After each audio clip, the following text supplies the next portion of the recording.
મિત્રો સ્વાગત છે તમારો અમારી યુટ્યુબ ચેનલ ઓનલી ઇશ્યુની અંદર ગુજરાત તરફ અહીં તમે જોઈ શકો મધ્ય ભારતમાં રહેલી સિસ્ટમ હવે ગુજરાત તરફ મિત્રો આવવાને કારણે ગુજરાતમાં મિત્રો આજથી લઈને 3 દિવસ સુધી હળવોથી લઈને મધ્યમ વરસાદ, જ્યારે કેટલાક વિસ્તારમાં ભારે વરસાદની આગાહી કરેલી છે। જો કે અતિ ભારે વરસાદની આગાહી નથી, પરંતુ ખાસ કરીને મધ્ય ભારત ઉપર રહેલી સિસ્ટમ, સાયક્લોનિક સિસ્ટમ આજથી મિત્રો ગુજરાત તરફ આવવાને કારણે ગુજરાતની અંદર આગામી 3 દિવસ મિત્રો હળવોથી લઈને મધ્યમ વરસાદની આગાહી કરવામાં આવી છે। તમને મિત્રો અહીં સિસ્ટમ પણ બતાવી દેવી જેથી તમને વધુ ખ્યાલ આવે।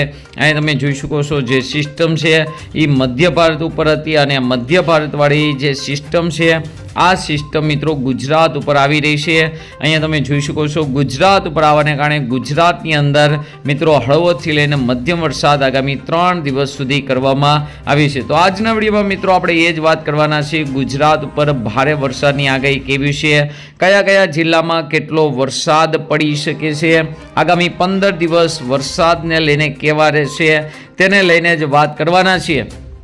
તો આ વિડીયોને અંત સુધી જોજો, તેમજ અમારી યુટ્યુબ ચેનલ ઓનલી ઇશ્યુ પર આપ નવા હો તો ચેનલને સબસ્ક્રાઇબ કરી દેજો, તેમજ મિત્રો આ વિડીયોને લાઇક કરી દે।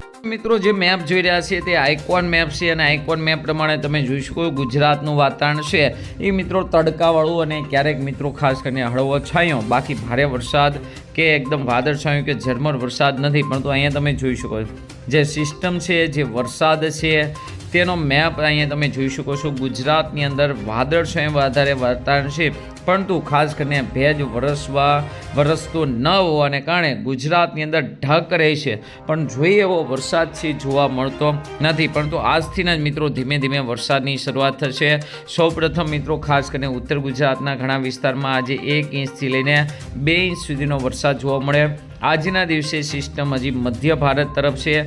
10 તારીખની આસપાસ તમે જોવા જઈએ તો આ સિસ્ટમ મિત્રો ખાસ કરીને ઉત્તર ગુજરાત, મધ્ય ગુજરાત અને દક્ષિણ ગુજરાત સુધી પહોંચી જશે, જેને લઈને તેના છૂટાછવાયા ભાગોની અંદર એટલે કે લગભગ 50% જેવા વિસ્તારોની અંદર વરસાદને લઈને આગાહી કરવામાં આવી છે, જેમાં હળવોથી લઈને મધ્યમ વરસાદ અને કેટલાક વિસ્તારમાં મિત્રો ભારે વરસાદની પણ આગાહી કરવામાં આવી છે। અહીં તમે જોઈ શકો છો જેની અંદર 11 તારીખે ઘણા વિસ્તારમાં ખૂબ જ સારા વરસાદની આગાહી કરવામાં આવી છે, એટલે કે ફરી એક વખત વરસાદનો રાઉન્ડ છે જોવા મળી રહ્યો છે। 11 તારીખે મંગળવારનો મિત્રો આ તમે મેસેજ જોઈ શકો છો।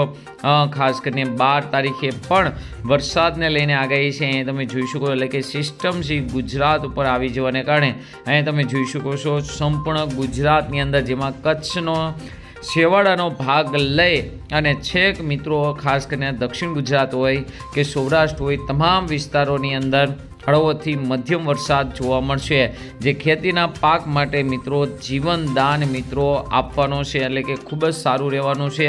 પવનની ઝડપ પણ મિત્રો તમને કહી દેવી એટલે તમને ખ્યાલ આવશે, કારણ તમે જોઈ શકો છો નોર્મલ પવન અત્યારે હાલ જે પવન જોવા મળી રહ્યો છે તેના કરતાં પણ ઓછો પવન જોવા મળશે અને થોડીક મિત્રો ગરમાળો પણ પકડશે। જે તમે જોઈ શકો છો પવનની ઝડપ છે એ પણ મિત્રો નોર્મલ જોવા મળી રહી છે, એનો મતલબ પવનની ઝડપ નોર્મલ। તો ગુજરાતની અંદર વરસાદની સ્થિતિ સારી રહેશે અને 15 તારીખથી ધીમે ધીમે પવન વધી જશે, એટલે કે 15 તારીખથી મિત્રો વરસાદને લઈને આગાહી નથી। ત્યારબાદ મિત્રો આપણે વાત કરીએ કે ખાસ કરીને આગામી 15 દિવસ વરસાદને લઈને કેવી આગાહી છે।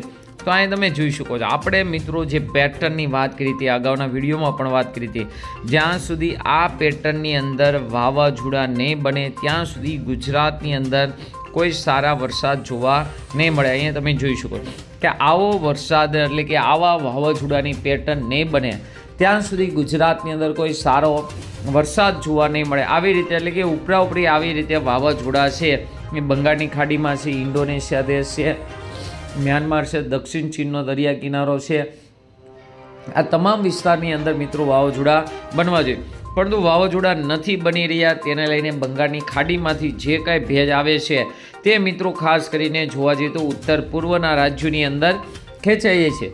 મજબૂત સિસ્ટમ બનાવવા માટે ભેજ વધારે જોઈએ। અત્યારે બંગાળની ખાડીમાંથી, હિન્દ મહાસાગરમાંથી ભેજ તો આવી રહ્યો છે, અરબી સમુદ્રમાંથી પણ ભેજ આવી રહ્યો છે, પરંતુ આ ભેજ ટૂંકો છે, જેને લઈને કોઈ મોટી સિસ્ટમ હાલ ગુજરાતની અંદર બનતી નથી। અને તમે જોઈ શકો છો કે આગામી 15 દિવસના ડેટાની અંદર કોઈ મોટી સિસ્ટમ ન હોવાને કારણે ગુજરાતની અંદર ફરી એક વખત વિરામનો રાઉન્ડ છે એ જોવા મળી રહ્યો છે. જો આવું ના રહ્યું, કોઈ મોટી સિસ્ટમ નહીં બને તો મિત્રો આગામી સમયની અંદર જોવા જઈએ તો ચોમાસું વિદાય પણ ચાલુ થઈ જશે. પણ અહીંયા એક આશાનું કિરણ દેખાઈ રહ્યું છે કે ઓગસ્ટ મહિનાના એન્ડની અંદર અહીંયા તમે જોઈ શકો છો ખૂબ જ મોટી માત્રાની અંદર ભેજ જોવા મળી રહ્યો છે. અને ખૂબ જ મોટી માત્રાની અંદર ભેજ જોવા મળે તો આ મોટું સાયક્લોન બનાવતા હોય છે.